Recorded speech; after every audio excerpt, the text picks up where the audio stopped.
Jesu Kristu inkosi, ngiyathanda kubingelela apostoli umndeni wonke wakaNsibande, bazalwane basekhaya lezwi, bazalwane basentabeni yendlu kaJehova kuyabonelela.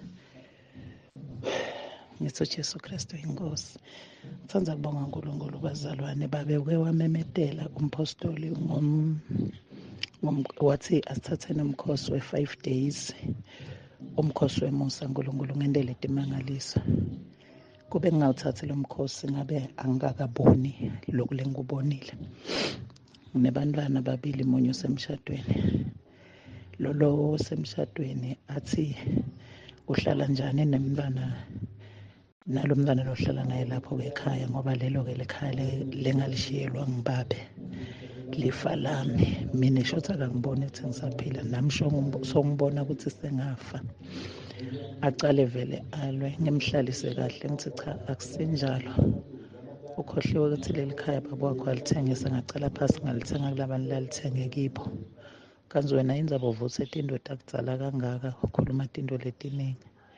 Ngiyathanda kumbonga kakhulu uNkulunkulu ngalo mkhosi, ngoba ungihlalise kahle, ngambona lo mntwana ukuthi ucabanga njani ngalolo munye lengihleli naye.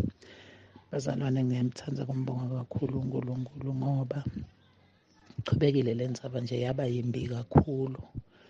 Ngabonga lo mkhosi, ngabonga babe uNkulunkulu ukuthi angene enhlitweni ya-apostoli ukuthi amemetele lo mkhosi, ngoba letinye tetinto bazalwane angeke sidize tivele singakafinyeleli ekujuleni. Bantwana bami bavundlela kimi bobabili, bengingabati ukuthi banjani, bengingamati lo mkhulu ukuthi umcabangelani lo mncane.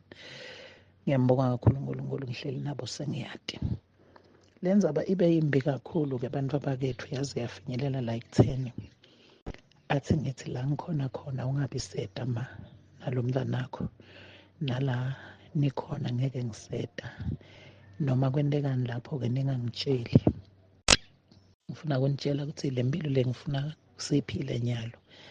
Uphila wena mani noma sowufile, wati ukuthi kutawube soloku so. Umkhosi-ke loyo bazalwane lo ngendele ukuthi ngize ngilade iciniso ukuthi nomntwana ungumntwana lonjani. Ngeke ngithi uphoyizelwa mfati, ngeke ngithi unjani, ngoba umuntu lomunye noma angavela ngalenye indlela lekangakutshela ngayo tinto, sho ukuthi kwanawe inhlitiyo yakho ayihlobanga. Ngiyambonga kakhulu uNkulunkulu lo ngendele ummangaliso, noma ngingasakhona nje kuyephifa bazalwane ngasekhaya, kodwa ngithi uJesu Kristu inkosi, ngincobile. Amen. Cela ukubingelela ubaba umfundisi uNsibande, umama umfundisi uNsibande, ibandla lonke entabeni yendlu kaJehova kuyabonelelwa, ibandla lonke ekhaya lezwi, egameni lenkosi yethu Jesu Kristu. Ngithi uJesu Kristu uyinkosi, uJesu Kristu uyinkosi, uJesu Kristu uyinkosi. Ngithanda ukubonga uNkulunkulu, ngifisa ubufakazi kakhulu. Ngibonga uNkulunkulu ngokuba phansi kwekhaya lezwi egameni lenkosi yethu Jesu Kristu. Ngibona i-protection emangalisayo uNkulunkulu angenzela yona ekhaya lami nakubantwana bami egameni lenkosi yethu uJesu. Nginomntwana ona 5 years. Ngesonto elidlule mhlawumbe isicishe 2 weeks back, egameni likaJesu uke walahleka waphuma la ekhaya eya kwamakhelwane, ekhaya lami eliseduzane. Ngathi uzothi mesuka lapho aphume eqe umgwaqo ahamba yongena emoli. Kuthe ngabe ngena lapho emoli ngingasazi ukuthi ukephi, uNkulunkulu wangenzela umusa. Kwasho ukuthi ubefake iskipa esinenamba yase-crash la bekade efunda khona last year. uNkulunkulu wangenzela umusa, watholwa ngumuntu, wathatha inamba wafona, washo ukuthi nangu umntwana, uyambona ukuthi ulahlekile, usedukile la emoli. So uNkulunkulu wangibuyisela yena. So ngiyambonga kakhulu uNkulunkulu ngalokho. And kwathi mangizwa leyo nto ukuthi akaziwe ukuthi ukephi, angangasheshe ngaphuma ngithi ngiyakomcinga, kodwa ngaguqa phansi ngasho ungavula umthandazo lo wabaseRoma egameni likaJesu. So ngambonga kakhulu uNkulunkulu ukuthi wawuza umkhuleko wami, umntwana wami wabuya, ngoba ngangithi ngicela uNkulunkulu angiprotectele kuyena la ekhona. So namanje uNkulunkulu ungenzele umusa, umane waphuma esikoleni uhamba ngemoto kamalume, kodwa avane waphuma esikoleni imoto kamalume ingakafiki. uNkulunkulu wenza umusa ukuthi ahlangane nomuntu owumakhelwane wami, naye obeyihambile engazi ukuthi uhanjiswa yini ngakuleya ndlela emgwaqeni omkhulu. Washo ukuthi uma ehlangana naye wabona ukuthi ingane yami le, so wangithathela yena wangibuyela naye. Angazi uba kuthiwa kahlangananga naye bengizomthathaphi, ubezokwenze njani. So ngibonga umusa kaNkulunkulu, ngiyayibona i-protection kaNkulunkulu kumntwana wami kakhulu egameni likaJesu, kubantwana bami nje kakhulu. Ngiyambona uNkulunkulu nangemkhuhlane, njalo ekuseni ngibashisa umkhuleko lo wabaseRoma, ngisho ebusuku silala ngibashisa umkhuleko nabo, and ngiyayibona i-protection kaNkulunkulu phezu kwey'mpilo zabo. Ngiyambonga kakhulu uNkulunkulu, ngithi uJesu Kristu uyinkosi. Amen. uJesu Kristu inkosi. Ngiyabingelela enkonzweni yasekhaya lezwi nasentabeni yendlu kaJehova kuyabonelelwa. Ngibingelela ubaba nomama, umpostoli Nsibande. Ngithi uJesu Kristu inkosi. Baba Nsibande, hey, uJehova uyamangalisa empilweni yami. Since ngicalile ukubhala izono zami, ngidiliza udonga njengoba wangitshela baba ukuthi ngikhuleke, ngidiliza udonga. Udonga liyadilika. Ngiyabona sekuba lula empilweni yami. Sengikhona nokuthi mangilele ngiphuphe. Nginephupho nje ngizalithumela ukuthi ngikhulekise, ngimbulele uNkulunkulu.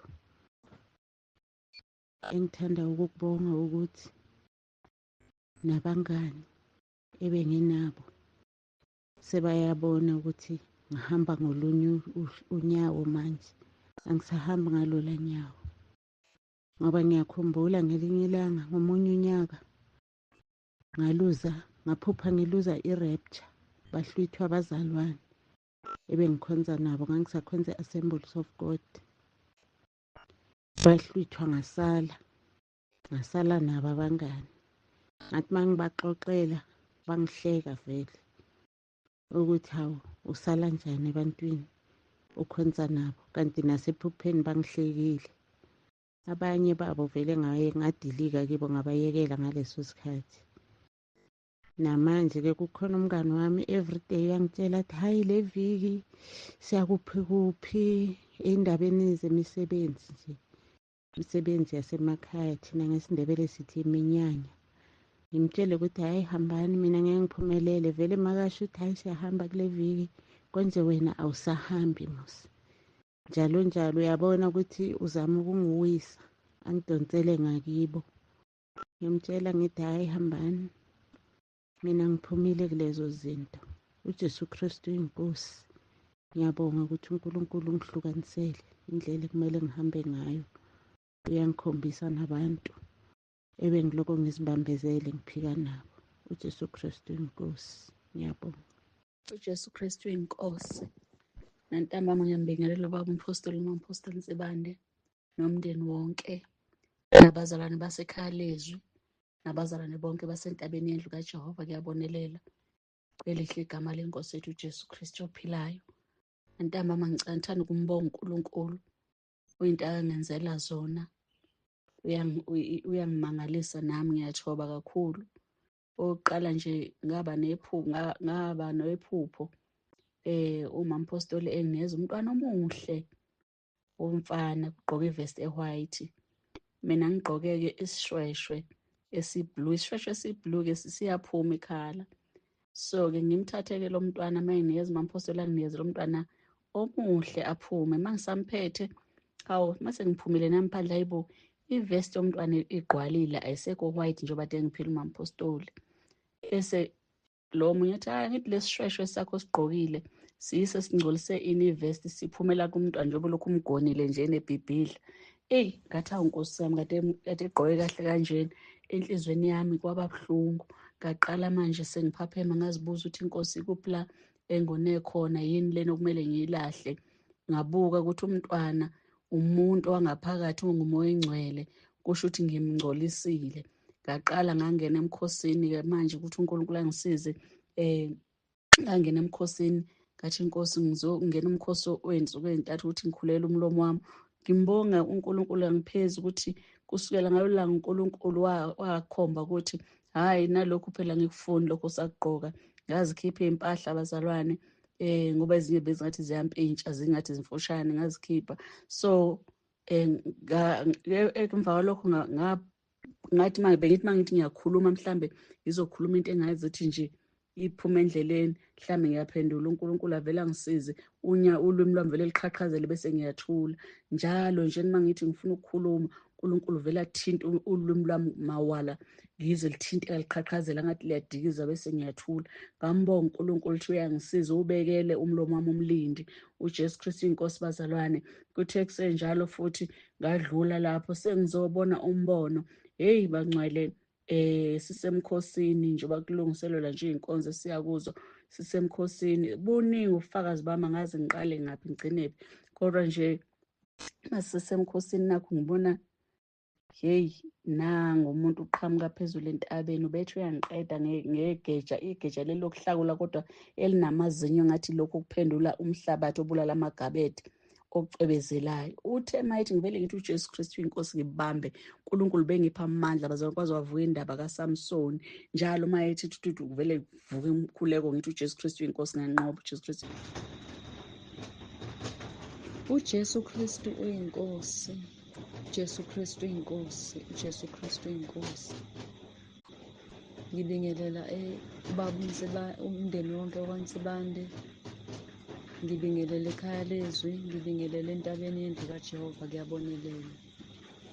Ngiyambonga kakhulu uNkulunkulu ngokuba sekhaya lezwi. Ngibonga umama uSithole owangifaka ekhaya lezwi. Ngiyambonga kakhulu uNkulunkulu ngobaba uNsibande, noma ngithi nje ngomndeni wonke wakwaNsibande.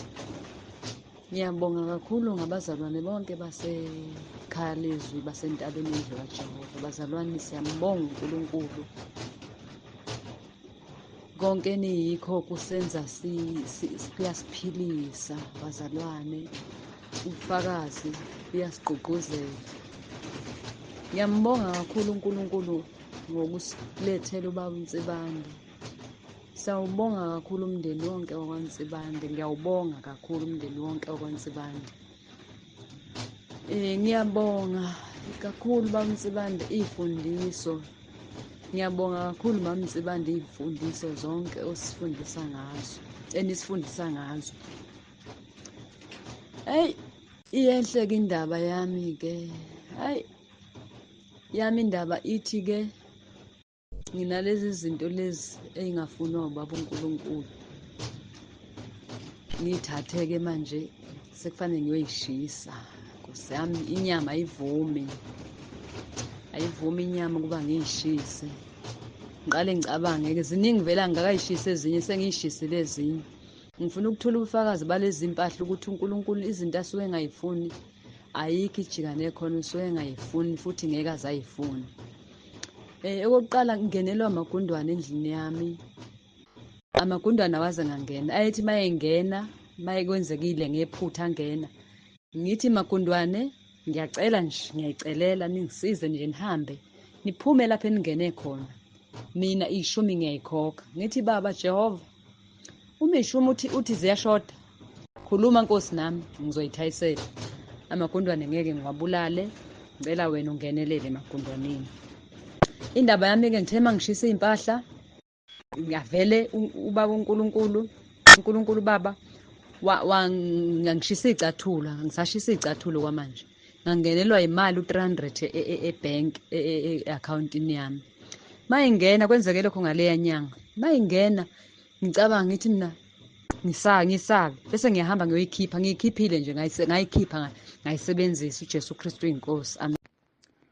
uJesu Kristu inkosi. Ngiyabingelela abazalwane, bingelela ubaba Mtsibande, bingelela umama Mtsibande egameni likaJesu Kristu inkosi yethu. Bingelela abazalwane bonke ekhaya lezwi, bingelela abazalwane abasentabeni yendlu kaJehova kuyabonelela. Ngithi uJesu Kristu inkosi. Ngiyabonga kakhulu bazalwane, ngiyambonga uNkulunkulu ngey'khathi zonke. Enhlizweni yami liyavuka naleliswe elithi ngiyakumbonga uJehova ngezikhathi zonke. Ukudunyiswa kwakhe kuyakuba semlonyeni wami njalo njalo. Umphefumulo wami uyakuzibonga ngoJehova.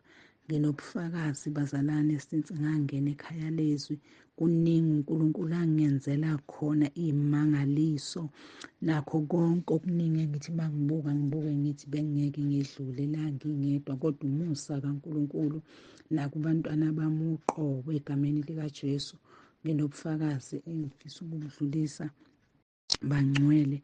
Enyangeni edlule ngike ngaba nenkinga, ngamilwa yinto engingayiqondi ebusweni, amabala amnyama. Kwaqala kancane, kwasho ukuthi yinto eya ngokuqhubeka ngokushesha, iya usuku nosuku.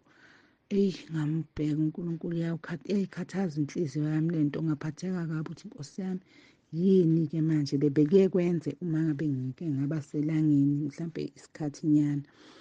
Kodwa lokhu bese ngendlela obese kwenzeka ngayo angazi bekwenziwa yini.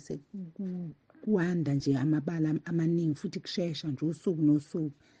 Ngambheka uNkulunkulu, ngakhuleka umkhuleko waka-May 18 nabaseRoma 10:9. Ngikhuleka wona, ngamnxusa uNkulunkulu, ngangena emkhosini. Kanti kuzothi ey'nsukwini nami ngisanda ukuqala umkhosi, bese kumenyezelwa umkhosi lo we-favor yemndeni. Ngaqhubeka nomkhosi wami, ngamnxusa uNkulunkulu, ngakhuleka uRoma 10:9 nomkhuleko wami 18. Ngakhuleka ngamnxusa uNkulunkulu ngomusa wakhe bazalwane. Kwaphela angisenalutho, ngimsulwa ebusweni bami, isikhumba sami nje si-right njengoba uNkulunkulu ayengidalile. Ngiyawubonga umusa, kuningi uNkulunkulu angenzele khona. Ngiyamkholwa, ngiyamthemba ngey'khathi zonke, imihla ngemihla. Ithemba lami likuye njalo, anginalo elinye ithemba ngaphandle kwakho. Yena yedwa ungamandla ami nesihlangu sami. Ngiyambonga uNkulunkulu ngomama nobaba Mtsibande, ngithi uNkulunkulu ababusise iy'fundiso, iy'nkonzo nobufakazi babazalwane. Kuyisiza impilo yami, ngiyakhula usuku nosuku. Ngiyawubonga umusa kaNkulunkulu. uJesu Kristu inkosi. Jesu Kristu oyinkosi. Ngiyabingelela ubaba uNtsibande, umama Ntsibande, abazalwane bonke ekhaya lezintabeni likaJehova kuyabonelelwa. Ngiphakamisa ukubonga uNkulunkulu ngomgqibelo ngesonto sasisemanzini amaningi, sisembhabhadisweni, sidlazana kona sasingaphelelanga. Ngibabaza amandla kaNkulunkulu alabazali uNkulunkulu asibekela bona abagitshelwe. Saphatheka kahle ngendlela eyisimanga, asiphethe kudla, sibaningi. Angazi ngabonga ngithini umama epheka nabanye abazalwane, sanakwa, salala kamnandi, safudumala. Angazi ukuthi Nkosi ngabonga ngithini lamandla uNkulunkulu awaphala abantwana bakhe ababili, ubaba uMphostoli Ntsibande nomama Ntsibande, ngendlela abasinake ngayo. Basinakile bazalwane singelutho, bayabekezela, sibuye sidideke endleleni kodwa babekezele, basikhalime. Nomosi baba, ngisho ukuthi wethwele kangaka ngendlela othwele ngayo, kodwa uNkulunkulu ukuphile baba amandla. Awukuphile uNkulunkulu amandla baba, ukuthwele, ukugibele. Iy'ntshumayelo zakho esazithola lapha embhabhadisweni, angazi baba ngingachaza ngithini, angazi ukuthi ngingathini. Sabuya baba sisuthi ukudla, sisuthi iy'ntshumayelo, sisuthi baba yonke into baba. Ngiphakamisa ukubonga kakhulu nakuyena umama baba. Ngibonga kakhulu ngendlela esaphatheka kamnandi ngayo embhabhadisweni wethu wangomhla ka-10 November. Ngiphakamisa ukumbonga uNkulunkulu nokumdumisa ukuba gibele nina, nivume, nithwale umsebenzi omkhulu kangaka, ukuthwala abantu bengenakudla kepha nibaphe ukudla, nibasuthise ngezwi, niphinde nibasuthise ngokudla kwenyama. Baba siyabonga kakhulu, uNkulunkulu anikhulise baba ngendlela eyisimanga, aphinde leminyaka yenu nobabili, anibusise nala nithatha khona anisebenzi kodwa uNkulunkulu uyanipha ukuba nisuthise ukudla kwenyama, kepha ningasebenzi. Ngiyabonga kakhulu, ngithi uNkulunkulu anikhulise, anibusise, andise le nzuku zenu. Jesu Kristu inkosi, Jesu Kristu inkosi. Amen. Jesu Kristu inkosi Baba, ngiyabingelela ekhaya lizwi nasendlini nasentabeni yendlu kaJehova kuyabonelela. Bingelela wena Baba wami, bingelele noma wami. Ngithi uJesu Kristu inkosi, Jesu Kristu inkosi. Baba, ngiza nobufakazi bokumbonga uNkulunkulu emuhle enomusa ngaso sonke isikhathi, ukuthi ngithelwe iketelo lamanzi abila izolo. uNkulunkulu wangihlenga ngale ndlela yokuthi namanje mangizibuka angikholelwa, ngisethukile ukuthi hayibo kwenzeka kanjani ukuthi ngithelwe ngamanzi abilayo ngingavela amabhamuza. Umuntu engimxoxelayo ngeke aze abhilive obengekho yilaba bebekhona abasame nesimanga namanje kade ngizobheka ukuthi nginjani ekutheni ngithelwe iketelo lamanzi izolo ngihleli phansi lisuka phezulu lazotheleka kumina. Kodwa Baba, nginawo amabhamuza ukuthi ngishila, akhombisa ukuthi ngishila. Phela nje ngizwe kushisa okumangalisayo, ngisha la bekufanele ukuthi emva bekumele ukuthi aphume ngaleso sikhathi amabhamuza okusha. Kumanje nje uzwa ngami ukuthi ngishile. uNkulunkulu ngiyambonga kakhulu Baba, ngiyambonga nowangiholela ekhaya lizwi. Kumnandi, angazi ngingathini. Ngiyabonga uNkulunkulu muhle enomusa. Kumanje nje ngike ngavuka ngizwa iy'nhlungu, kodwa nje uma ngithi ngiyabheka anginasilona sokusha ebesizoba sibi ngale ndlela emangalisayo emathangeni, indawo ebucayi angazi bengizoba njani. Baba wami, uNkulunkulu unezimanga zakhe, okwenzeka kuyena akwenzeki kubantu. Ngiyabonga kakhulu uNkulunkulu, ngiyabonga nokuthi ungifihlile phansi kwephiko lakhe ekhaya lizwi. Angazi ngambonga ngithini. uSiso wangifaka ekhaya lizwi, wangenzela into enkulu empilweni yami. Ngiyabonga kakhulu Baba, nawe ukhule. Siyakubeka emthandazweni Baba. Siyakuthanda indlela emangalisayo. Ngiyeke ngizibuza abantu ekuthiwa bayaphuma ekhaya lizwi ukuthi banebhadi labo bantu labo. Uphuma ekhaya lizwi endaweni enje hayi khona. Ngiyambonga uThixo mina wangiholela khona. Jesu Kristu inkosi. Niphile Baba, noma uNkulunkulu anigcine kahle, kungabikho okuniphazamisayo.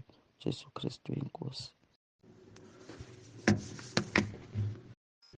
Ngiyabingelela ekuseni kubangcwele bonke entabeni yendlu kaJehova kuyabonelelwa. Ngibingelele ekhaya lezwi, ngithi uJesu Kristu uyinkosi. Bazalwane, nginobufakazi lana sofakaza ngokuvuma kwezono. Ngingene empini kakhulu, ezimpini before ngiyovuma izono. Ngokuyimpi nje ngiba nevalo futhi ngize ngibona ukuthi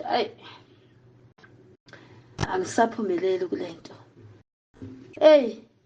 uNkulunkulu wangivumela ngavuma izono. Bangcwele, angikaze ngezwa ukuthula okunje. Angikaze ngizwe ubumnandi obunje. Kumnandi. Ngiyacucuzela kakhulu kubangcwele ukuthi abangakavumi izono, uNkulunkulu alisize nize niyofika. Kumnandi. Umzimba wami ulula, bengihlala ngigula. Bangcwele, ngiyambonga uNkulunkulu. Engithanda ukusho namhlanje ukuthi ngisindisiwe ngomusa. Ngenzela umusa, ngibone umusa, ngisindisiwe. nge-11 zikaNovemba 2024 uma ngithola insindiso, izono zami zaqolelwa, ngaqala ipheji elisha, konke kwaba kusha. Ngiyambonga uNkosi Jesu, ngiyabonga ngendlela esimangaliso. Nginenjabulo, ingathi ngamemeza ngithi ngisindisiwe, izono zami zixolelwe. Ngampela izono zami zixolelwe. Abazalwane, angikhulumi manga, angezwe ubumnandi obumnje, nginokuthula, nginobumnandi. Ngiyambonga uNkulunkulu Jesu, ngiyabonga amazulu ayavula ukuthi noma beninovalo kodwa ngaphikelela ngaya. Ngiyambonga uNkulunkulu ngalo mkhulu ubaba uNzibande. Ngiyabonga kakhulu uNkulunkulu amfihle, uJesu Kristu inkosi. Amen. uJesu Kristu inkosi. Baba, ngiyaxolisa ukudilitha bese ngidlulise isikhathi. Ngiyabingelela lilo mama uNzibande. Uthi Jesu Kristu inkosi. Ngibingelela abazalwane ekhaya lezwi, entabeni yendlu kaJehova kuyabonelela. Baba, kuqala ngithanda ukuxolisa ngendaba yama-emoji. Ngiyaxolisa kakhulu. Kwasuka kwaba liphutha ukuthi angene. Bengilokujaja labazalwane ngithi mina abazalwane siyakhuzwa ngendaba yama-emoji, kodwa lokhu siqhubeka siwafaka. Ngingazi ukuthi la kimi kwenzeka into efanayo. Ngiyaxolisa kakhulu, sicela intethelelo. Ngiyabonga labantwana sebangifundisile ukuthi ngi-check-a kanjani, ngidilithe kanjani. Ngithanda ukubonga uNkulunkulu Baba ngomusa angenzele wona. Indodana yami bengithi angeke iphumelele ukuya enkonzweni zabatsha, kodwa uNkulunkulu emuhle wathinta umSamariya olungileyo, wathi hayi mama, uzohamba umfana. Ngiyambonga uNkulunkulu.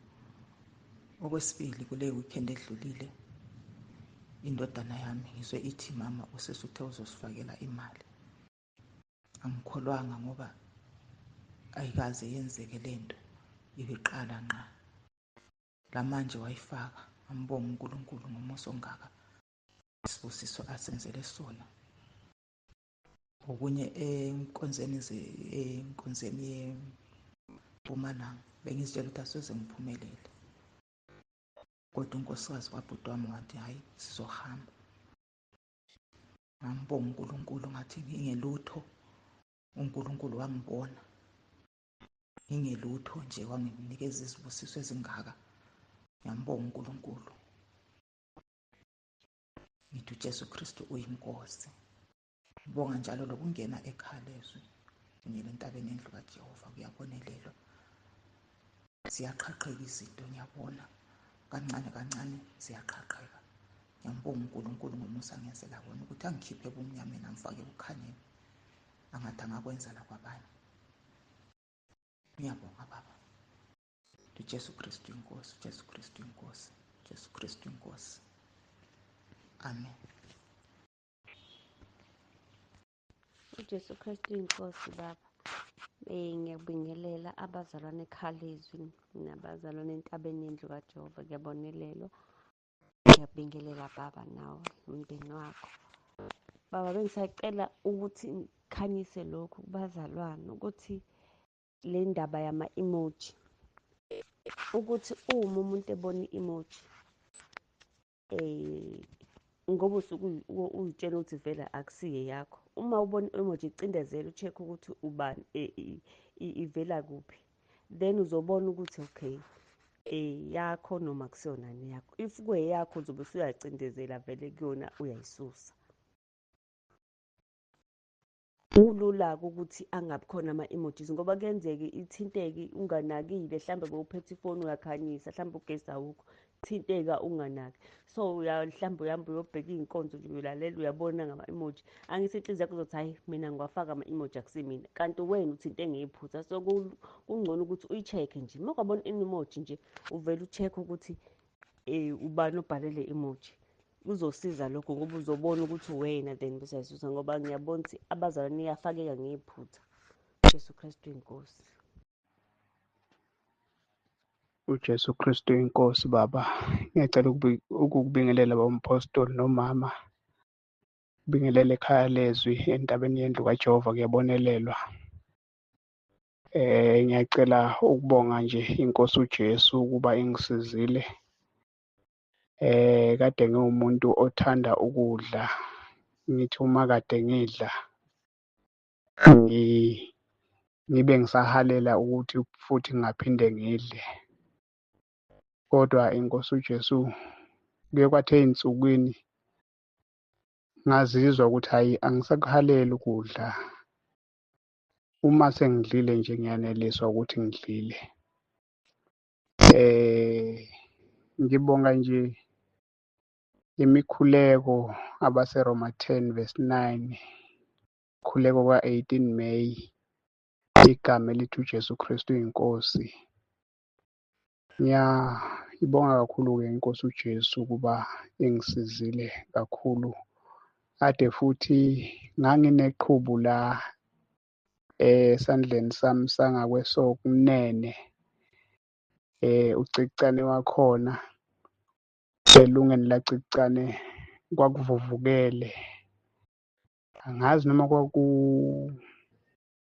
kwakuvuvukela ithambo noma kwakuyini, kodwa nje kwakuyinto eqinile. Ngithi uma ngithinta kube buhlungu ngendlela eyisimanga, kodwa manje nakuba kungakehli kakhulu, kodwa ubuhlungu abusekho uma ngithinta ucikicane wami, ilunga lacikicane wangakwesokunene, isandla sokudla, ilunga lacikicane. Ngiyabonga uNkulunkulu Baba ukuthi ungisizile nokuthi nje ngingangena ekhaya lezwi ngibe omunye mhlawumbe wezimvu zikaNkulunkulu ezeluswe ekhaya omunye wezimvu zikaNkulunkulu ezeluswe ekhaya lezwi.